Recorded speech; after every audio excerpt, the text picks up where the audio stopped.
Hey, good afternoon, everybody. Hope you're having a great Friday. Woohoo! We made it to Friday. Yep, got through the week. I was tied up yesterday, so I wasn't on here. Appreciate Kelly stepping up and sharing yesterday. We started on Tuesday, Monday. Brother Ben Scroggs was with us. We started on Tuesday in James 1, verse 2, about when troubles come, consider an opportunity for great joy. When our faith is tested, our endurance has a chance to grow. Let it grow. When it's fully developed, we'll be perfect, complete, lacking nothing. Kelly talked to you all about yesterday. If you need wisdom, ask our generous God, and He will give it to you. He'll not rebuke you or resent. Get on to you for asking Him, saying, Lord, help me to understand this. But here's the key to all of this, even with the joy, the troubles. Here's the key to all of this. It will not work if you don't do this. I don't care who you are, what you are. I don't care how much you pray.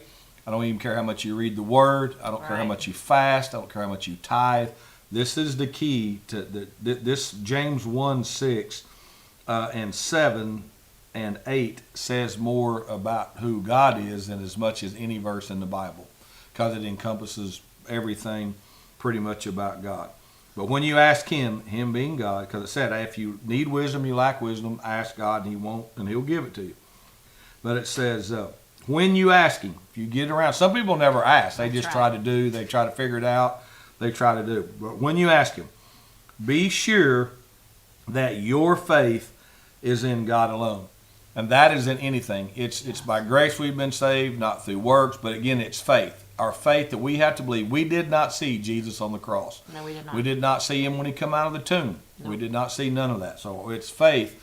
Remember Thomas, he said, I'm not going to believe that Jesus is alive unless I see Him. Yeah. Well, Jesus walks over and says, come here, Tom. I can imagine Thomas's face when Jesus come over and said, come here. He's like, ugh. And then he said, here you go. Check it out. It's me. Here's my, I'm my back. side. Yeah. Look at me. And Thomas fell down and said, my Lord and my God. Yes. Well, Jesus said, you believe because you saw. That's right. But a greater faith, really, a greater blessing is on those who believe and have never seen, because we take it upon what the disciples and went into apostles saw and do and all of that. And so when we put that faith, we still got to have our faith. When we're believing God for something, for the wisdom, for healing, anything, our faith has to be in Him alone. And then notice what James goes down here and says. Do not waver, that means back and forth, for a person with with divided loyalty, because it said God alone, so it can't be in anything. Your mom, your dad, your church, your own abilities, yourself, nothing. With divided loyalty is as unsettled as a wave of the sea that is blown and tossed by the wind. That's what happened. The winds of change, the winds of problem, the winds of hurt, the winds of grief, the winds of fear, the winds of doubt, worry, unbelief, whatever, they blow us around. They do. I'm guilty of that. We're all guilty of that. It blows us around. So, such people should not expect to receive anything from the Lord. That can go back and say, if you're blown around, well, yeah, did Jesus save me? No, He didn't. Well, was He really who He was?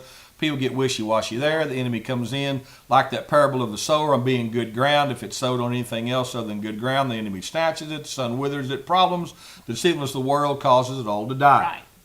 Right. Now, such people should not expect to receive anything from the Lord. Why? Their loyalty is divided between God and the world. And they are unstable, not just in believing for healing, believing for financial favor, believing for whatever. They're unstable in everything they do. Yep. They're unstable when problems come. Instead of consider it pure joy and let it out. This all ties everything up that God has done for us. Not under the law, but under Christ. And so when we look at this, so all I've got to do is quit letting the winds, and I'm battling some winds of change and deceit in my life right now. There's a lot of wind blowing in my life. Sometimes it's blowing, but as I've reeled myself back in, asking the Lord to help me. I told our kids that I taught on Wednesday night in our youth group, remember these three words, Lord, help me. Right. And as I reel that back in and put my faith in Him alone, thankful for the people God's put in my path, thankful for the people God's put in my life, thankful for those that call me, text me, encourage me, hang in there. You know, we've got you, all of that. I'm very, very thankful. They have made a huge impact in my life. Thankful for them. But I have got to get back in and make sure that my eyes are fixed and focused on Jesus and my faith is in God alone. What if the outcome is this? What if the outcome is that? We can't. What if this happens? That's not faith. What if it? Do I need to do more? Am I doing enough? That's not faith. Faith is when I said, okay, God, I'm going to do what you've called me to do. I'm going to stay on the path, make sure that I've laid out a straight path, marked out the race that you've set before me, not what somebody else is trying to deter me on, my own flesh, my own whoever, that I'm going to go. And then I'm not going to have a divided loyalty between you, the world, my flesh, my circumstance, or whatever. Then I will not be unstable. Right. I have been unstable before in more ways than one.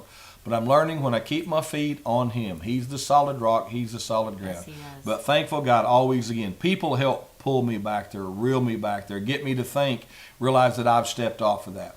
But God is faithful. When I'm not faithful, He is faithful, because it says He can't even deny Himself every day. Yeah. So when I do that I've got to make sure that my faith is in God alone, not in a bad report, not in what somebody says, not what somebody doesn't say. I feel, well, they should have encouraged me, they didn't.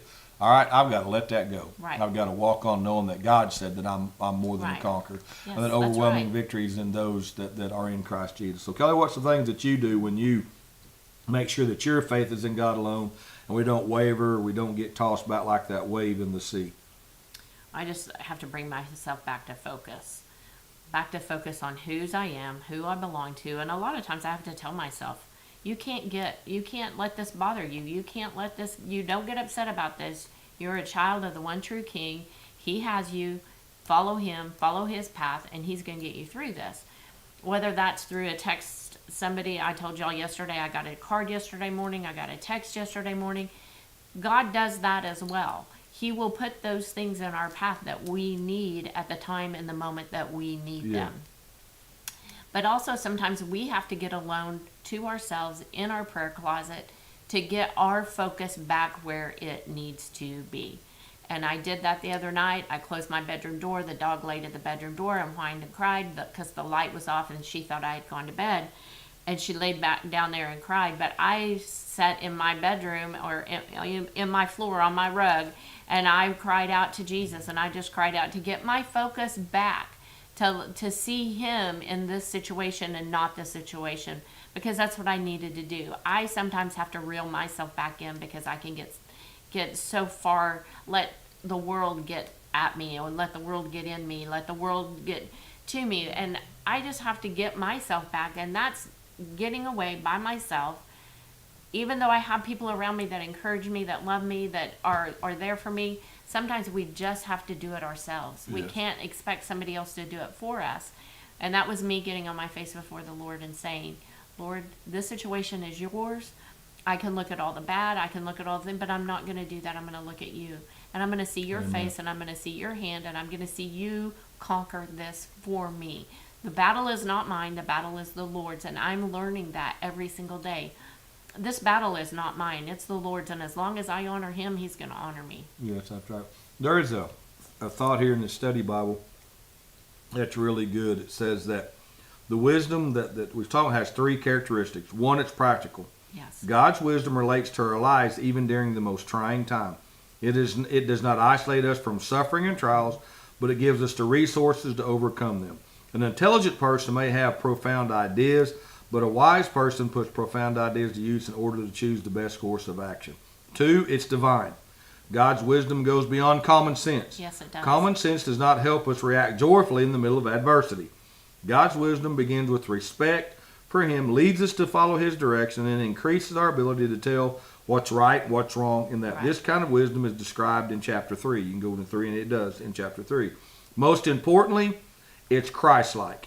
When we ask for wisdom, we're ultimately asking to be more like Christ. Yes. The Bible identifies Christ as the wisdom of God in 1 Corinthians 1:24, and then in chapter 2, 1-7. So again, those are things that it comes back to. Again, it's not worldly wisdom. It's not how to get rich quick, Ponzi scheme, and all of that, the shortcut, the hack that I can get better. You know, just like getting in shape. It amazes me.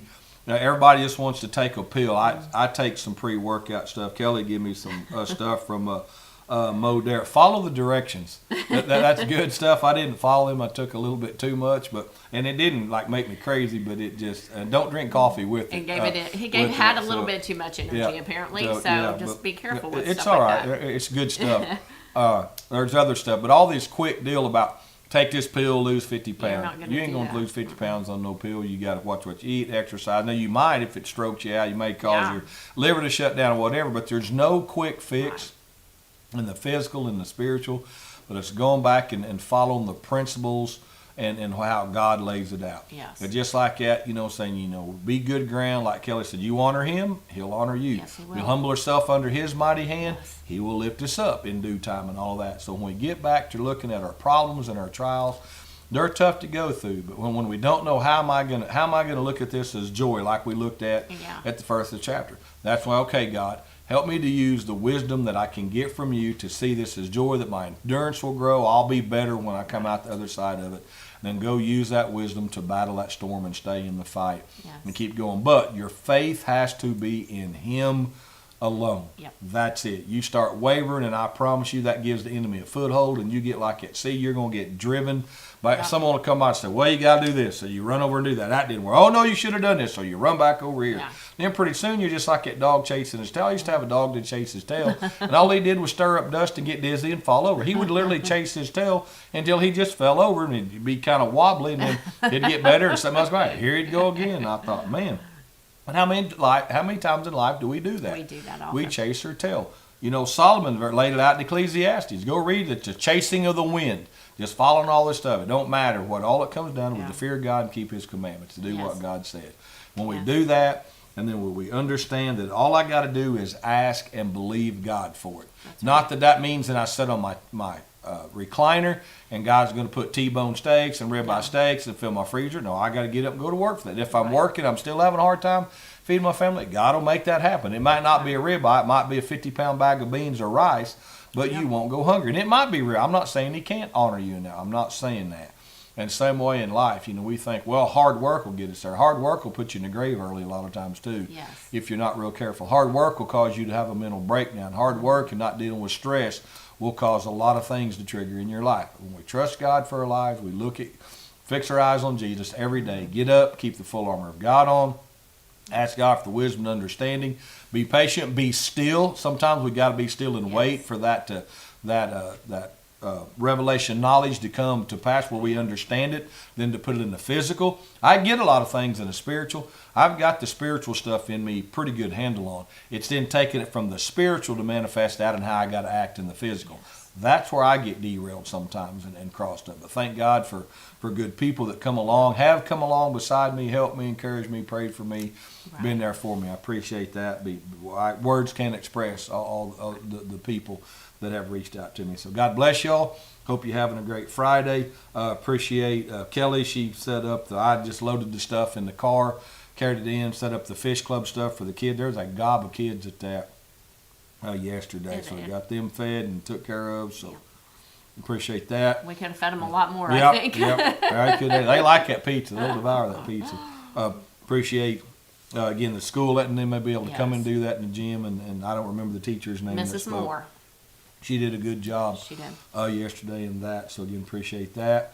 A lot of football games tonight. Yes. So go out and watch. You got a local team. Conference games start this week, I think. Do? Yeah. I don't have a kid playing and I hadn't kept up Pretty with sure it. that's what Kanan told me. Conference games start this week. So here we go. Go out and enjoy some Friday Night Lights if you can. Yeah. So again, church Sunday the 18th. Excuse me. We're on the 25th. 25th, yeah. We're 25th. We're on the 25th. I'm a day late, dollar short. This Sunday the 25th. Yes. Don't have anything as far as special guest speakers. Not saying that won't change. Our regular services, however that goes. Yes. I pray for that. Safety team, we lift will it up. be training after that second service Yes. on that. So that's on the 25th. That'll be the last Sunday.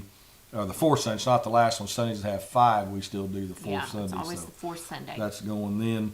On that, October, I don't know really a whole lot. We ain't got anybody coming in October. No, we don't have anybody coming in October, but we have the Fall Festival on October the 26th, and we do need individually wrapped candy. If you want to start bringing that, we would greatly, greatly appreciate it. We're going to have a little yearly Fall Fest thing we do. Hayride, Zoo to You's going to be here. Yes. With our animals, they do a great job. Kids love that. They do an outstanding They job with that. That's always a big hit with the kids. We'll do that rain or shine. I don't know if it was last or year before last. Had that little ice storm, got cold. It was last year. Yeah, last year we had the animals in the Yeah, gym. we brought them in. If we can't Yes. set them up outside, we'll bring them in the gym, Yes. put them in there, and we'll have that. They still rocked on with Rain or it. shine. We even had the hayride. The kids was cold, bundled up. It was a little chilly, but we went on Yep. with that. So unless it's just a full out blizzard or so slick you can't go get here, Right. we'll have that. We may have to move it inside, but we'll have that. So Right. again, hope you have a great weekend. I hope you have a great Friday.